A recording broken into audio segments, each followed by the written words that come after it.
Sa panahon natin ngayon talagang napakarami ng lumalabas na bagong modelo ng motorsiklo, especially sa mga maxi scooter. So talagang napakarami na natin pagpipilian pagdating sa mga maxi scooter under 150cc category. At isa na nga rin dyan ng mga Chinese brand tulad na lang sa Rusi, meron silang RFI 175. Sa Skygo meron sila yung bago, no? Yung Bolt 150 ng Skygo na kahawigan doon sa Yamaha X-Max 300. So hindi na natin iisa-isahin pa yung mga maxi scooter na yan. So talagang sa panahon natin ngayon, marami na tayong pagpipilian pagdating sa mga Chinese brand na maxi scooter. So dami na nga ng pagpipilian natin ngayon sa merkado. So kamusta na nga ba si Yamaha Mio Aerox 155? Pasok pa din kaya sa panlasa nating mga Pilipino? Way back 2017 nang unang inintroduce ng Yamaha Philippines itong Yamaha Mio Aerox 155 na may SRP na 99,800 pesos. So talagang naging successful din itong Yamaha Mio Aerox 155 dito sa atin sa Pilipinas. Kaya hindi rin nagtagal ay inilabas din ng version 2 nito. So ito yung nasa harapan natin ngayon, ang 2024 model ng Yamaha Mio Aerox 155 standard version na may color na race blue.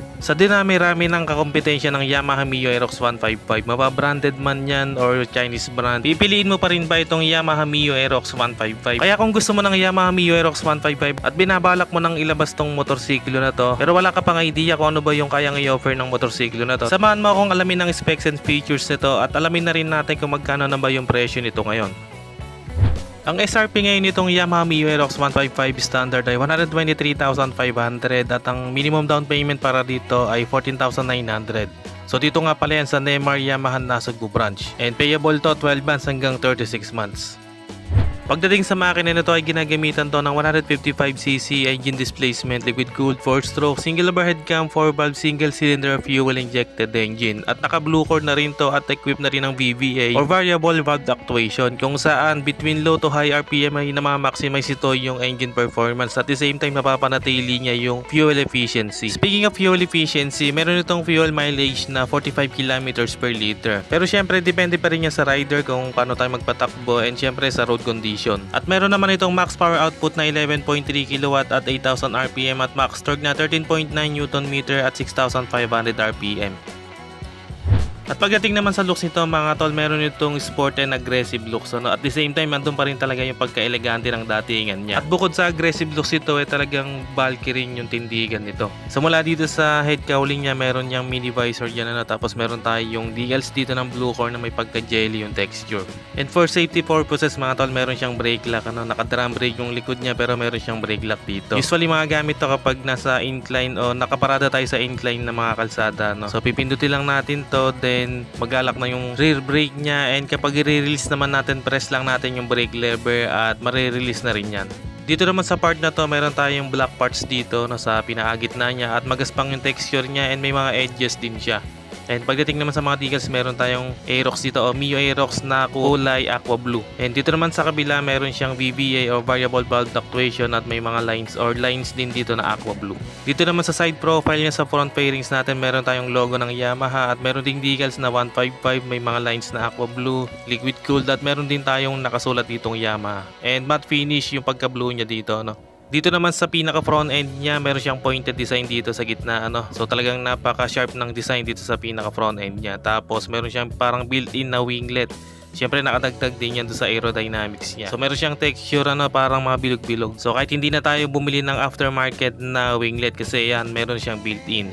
Tapos sa mismong ilaw niya, LED na yung ginamit dyan, ganun din sa daytime running lights. And dito nga pala nakapwesto yung turn signals niya, no? Tapos bulb type pa rin yung ginamit dito. And dito naman sa front fender natin, two-tone yung color niya, no? Sa unahan matte blue yung color niya, yung body color din. Sa bandang likod naman ay kulay itim lang. At meron tayong decals dito ng Yamaha at yung design niya, no, talagang may mga sharp design din. Pagdating naman dito sa front suspension natin, naka-telescopic fork, and meron din siyang protection dito para sa mga talsik ng buhangin or ng bato. So dahil dyan ay mas tumatagal yung lifespan ng inner tube ng front suspension nito. Dito naman sa front brakes niya, naka-disc brake tayo dito, no, with single piston caliper. So non-ABS tong standard version mga tol. Tapos yung pinaka-mag wheels natin na talagang napaka-stylish din, and yung kulay niya ay kulay asul din. So bagay na bagay doon sa pinaka-body color natin. And sa gulong naman may sukat naman itong 110/80 rim 14, and syempre naka-tubeless na rin to. Dito naman sa side profile, meron tayong decals dito na Mio Aerox, tapos yung font color niya ay aqua blue. And talagang kapansin-pansin dito yung parang pinaka-trademark ng Aerox, meron siyang parang letterang X dito sa side profile niya. Dito naman sa part na to, meron siyang line ng aqua blue, tapos yung pinaka-fairings niya matte blue na yung finish niya. Dito naman sa pinakalikod o sa rear end niya, meron tayong logo dito ng Yamaha, tapos pagdating sa taillight niya, so maliit lang siya pero LED na yung ginamit dito, kaya kitang-kita pa rin lalo na sa gabi. And sa mga turn signals natin, nakahiwalay pa rin siya, tapos bulb type yung ginamit dito. Siyempre meron na rin siyang ilaw para sa plaka, and dito rin natin kinakabit yung pinaka plate number natin. Dito naman sa rear suspension niya, naka dual shock absorber tayo dito, Then sa brakes naman, naka drum brake pa rin to, and sa gulong naman may sukat ditong 140/70 rim 14, and siyempre naka tubeless na rin yan. Pagdating naman dito sa meter panel, naka fully digital meter panel na tayo dito, and talagang napaka compact ng design niya kasi marami tayong info na makikita dito. Tulad ng speedometer, odometer, tachometer, fuel gauge, trip meter, average fuel consumption, battery voltage, and digital clock, etc. Sa mga switch naman sa handlebar, dito sa kanan meron tayong hazard light switch, yung electric push start niya, and dito naman sa kaliwa, dito yung high and low beam, turn signals at yung busina. And meron tayong button dito para dun sa meter panel natin. Dito naman sa susian niya, naka-mechanical key shutter tayo dito, at sa tabi niya meron tayong button para sa seat opener at fuel cap opener. Very convenient dahil pipindutin lang natin, magbubukas na yung upuan or yung fuel refiller natin. Speaking of fuel refiller, mga tol, dito na nakapwesto, talagang napaka-convenient dahil hindi na natin kailangan bumaba ng motor para magpagas. Push lang natin yung button dito and then magbubukas na yan. And yung tangke niya dito ay may 5.5 liters fuel tank capacity. And para sa storage, dito nga pala sa bandang kaliwa meron tayong utility box dito, tapos meron na rin siyang power socket dito. Kailangan pa niya ng USB port, yung pinaka-adapter para magamit natin sa mga mobile devices natin.